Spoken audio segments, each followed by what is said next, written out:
Welcome to your online coffee break, where we discuss bite-sized topics that inspire, educate, and entertain. Here's your host, a software innovator, award-winning marketer, and astronomy and space buff, Chuck Fields. 30 years ago, NASA's Voyager 1 took the infamous photo of the Earth from an impressive 3.7 billion miles away. This photo has been recently restored by NASA and is called the pale blue dot. But better to explain it is Carl Sagan in his own words. From this distant vantage point, the Earth might not seem of any particular interest. But for us, it's different. Consider again that dot. That's here. That's home. That's us. On it, everyone you love, everyone you know, everyone you ever heard of, every human being who ever was, lived out their lives.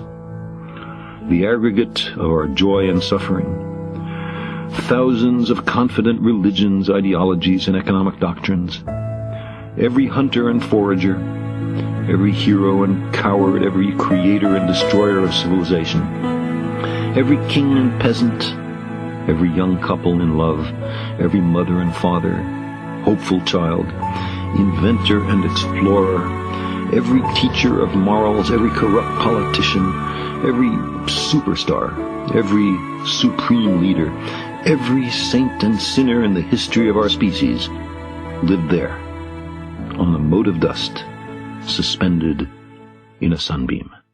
Such an impressive photo and such an impressive statement. I remember hearing that for the first time 30 years ago, and I was just so impressed. And I'm so thrilled to introduce our special guest from the Carl Sagan Center, Dr. Nathalie Cabrol. Dr. Cabrol is a French-American astrobiologist specializing in planetary science. She's been a principal investigator at the SETI Institute since 1998, and as I mentioned, she's also the director of the Carl Sagan Center for Research. Now, before we get to Nathalie, I'd like to introduce our special segment, Your Space Journey. This is where viewers and listeners like you call in to tell us what prompted them to develop their passion for space exploration and what they're most excited about for the future. Today, it's my pleasure to introduce my friend Mel. She's with Space Coast Florida-Launches. Hi, I'm Mel Hassan with Space Coast Florida-Launches. One day when I was 12 years old, I saw a local news story about a young man my age named Chuck Fields.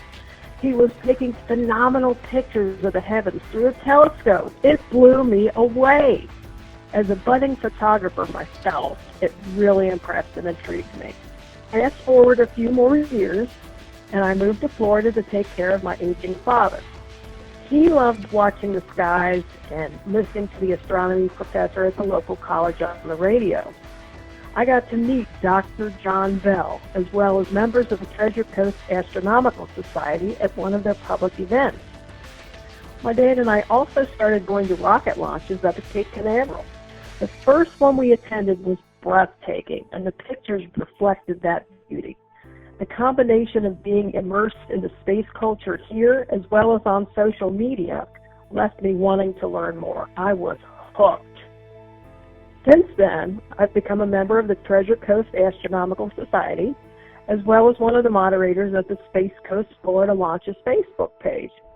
I've purchased a small telescope that I take pictures through, and it's a lot of fun. With the renewed public passion for all things space-related, there's a whole lot of information for all of us to learn. I'm excited to be learning right along with all the young men and women.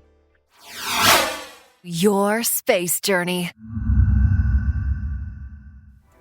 Thanks, Mel, for sharing your story. We'd love to hear your space story, too. If you'd like to tell us how your space journey began, just give us a call. Leave us a voicemail at 317-862-4700 or email us an audio video clip. Just send that to info@yourSpaceJourney.com. Please keep your responses to less than 2 minutes, please. We'd appreciate that. Now on to our main interview with Nathalie. As I mentioned, Nathalie leads projects in planetary science and astrobiology. She also develops science exploration strategies for Mars, Titan, and the outer solar system's icy moons, as well as developing robotic field experiments. Nathalie has received several NASA and other research awards. Her Her work has been featured in the U.S. and international media, including the Discovery Channel, Nova, National Geographic, Scientific American, TED Talks, and much more.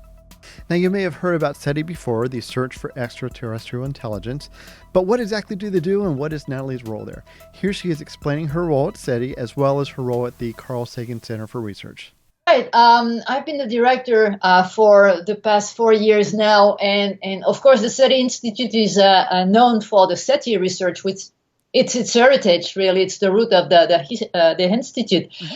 But the SETI part of it, which is the search for extraterrestrial intelligence, right, it's only one part of what we are doing. In fact, we are covering the astrobiology roadmap, I'd say from microbe to ET.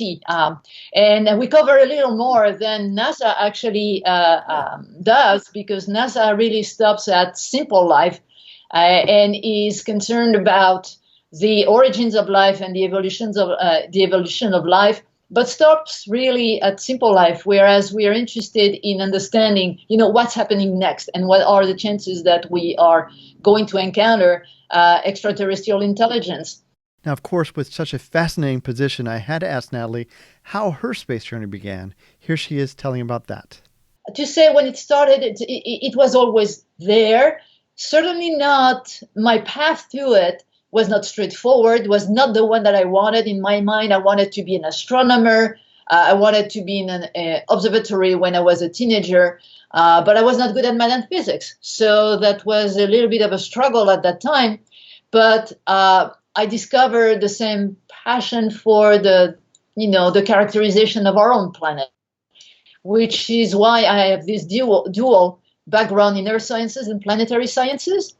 And today that allows me to look at, how do we apply the tools that we're developing for space to help us monitor the evolution of our own planet, and how do we deal with here and now societal issues with what we develop for planetary and space exploration. Now, searching for life in the universe is no easy task. For example, how will we know life when we see it? What will it be like? We do not know that. In fact, astrobiology itself is a relatively new term. Here's Nathalie explaining that in a little bit more detail. So astrobiology has a definition as defined by NASA, and then you can put a number of things around. But basically, it has a number of questions. The first one is, what is life? What's the origin of life? And then it's, the evolution, understanding the evolution of life. And the next one is the future of life on Earth and elsewhere. This is how NASA defines astrobiology. But the baseline, if you want the broad approach to astrobiology, is that it is a scientific domain that tries to understand the origin and nature of life and its evolution in the universe. Now, how do you do astrobiology? Is just, to me, the beauty of it is that it was one of the first time where we really had an attempt at a holistic approach to the search for life, which means that most of the time in the past, when we're talking about life, we're talking about biology, trying to understand, the mechanisms of life. With astrobiology, you bring in the notion of environment. You need the notion of geology, the notion of astronomy. It's a multidisciplinary science that brings in all the possible perspective to a question. And that has considerably broadened and enriched the field. Now, Nathalie has also gone to the Andes Mountains several times to do research. Again, this is where the environment is very similar to what a Mars-like environment would be. So it's naturally the most popular place on Earth to go to try to find if there's any life that could survive in that area, then it would be equivalent to possibly where life would be on Mars. Here's Nathalie talking about that in a little bit more detail. If you do good science, at the end of a project, you will have more questions than you have answers, right? You need to have some answers, of course, but it's going to develop into more questions. And the goal of our project right now is really to support this new vision of NASA, which for the past 40 years has tried to characterize habitability in the solar system, and in particular Mars. And now we are shifting a little bit the paradigm. We say, okay, we've demonstrated that there are a number of habitable environment in the solar system. Now we are going to go after life, trying to find life, which is interesting that because people think that we have been searching for life forever in the solar system or elsewhere, whereas we haven't. It's really hard to me sometimes to get across, people's idea that we already have been looking for life everywhere. We haven't. What we have done is to try to understand whether the environment we have been exploring are habitable or not. And in the process, we fundamentally changed the notion of habitability, the definition of habitability, which was more narrower 40 years ago. Now, Nathalie, I think that was fascinating because I've heard you say that even for Mars, we literally looked for life with Viking, sort of, but we really haven't on most of the Mars missions. Yeah, what happened with Viking, which carried a biological experiment, and that was the only time. So what happened is that we had no clue about the environment, the Martian environment. It was this period of time where it was this. We had this incredible enthusiasm about exploration, solar system exploration, and this passion was fueled by people like Carl Sagan. And so Carl and others said, okay, we are going to land that thing on Viking, and we are going to see if there is life, because of course we are coming on the tail end of the Mariner mission, showing definitely that there was no extraterrestrial civilization on Mars who had built canals, etc. The Lowell period of fantasy and sci-fi. This was over, but Carl said, well, no, we see now we have ancient channels and volcanoes, etc. So let's see if there is life out there. But the thing is that we had no clue what, the Martian environment was about, which means that when the conclusion came, they were extremely ambiguous. And so some people say today still that we found some evidence that suggests that there is microbial life on Mars. But I would say that most of the community, the scientific community, is convinced that what we are seeing are just chemical reaction from the Viking experiment. So the jury is still out on that. But what we did from that time is to understand that we didn't have enough background to make an educated conclusion or interpretation of the data on Viking. So what you see after that is just this incremental program, this integrated program that first sent orbiters to characterize the past geology and potential habitability of Mars. And then there was another one that that was Mars Odyssey, who actually looked for past and current climate. So now we had a better idea of the environment. When we knew that there was a high potential for, past or even ancient and possibly present habitability, we sent the Mars Exploration Rover. These were the first one on the ground to try to assess habitability, but habitability is not life. It's just the environment for it. Exactly. And so on and so forth. So what you've seen until then is just a buildup of mission trying to provide the right context so that we can actually interpret the data that we see properly. And so now we feel that we know enough about ancient Mars and current Mars that we can send something that will start looking a lot closer about the potential for life on Mars. Well, we start off this segment with a quote from Carl Sagan. And although Nathalie works at the Carl Sagan Center for Research, I had no idea that she actually met Carl Sagan for the first time years ago when she was actually pursuing her studies. Here's Nathalie explaining that story. Something very special in my life. In fact, a very special bond and connection with Carl. And it happened at the time. It was very special. I was just fresh out of my master thesis, and my advisor thought it would be a good idea for me to go to a conference. And it happened so that the DPS conference, which is the Planetary Science Conference, the division of the Planetary Science, was in Paris that year. So that didn't involve too much travel or expenditure in terms of money. Mm-hmm. And so my advisor said, why don't you go there and, listen in and see what happens. So I said, okay. And I looked at the program, and then I saw Carl Sagan. And of course, as you know, at the time, he was all over the place on TV. So for me, in France, I grew up between Carl and Jacques Cousteau. So now you understand why I'm looking for life in the universe while diving into lakes. That makes a lot of sense. It right?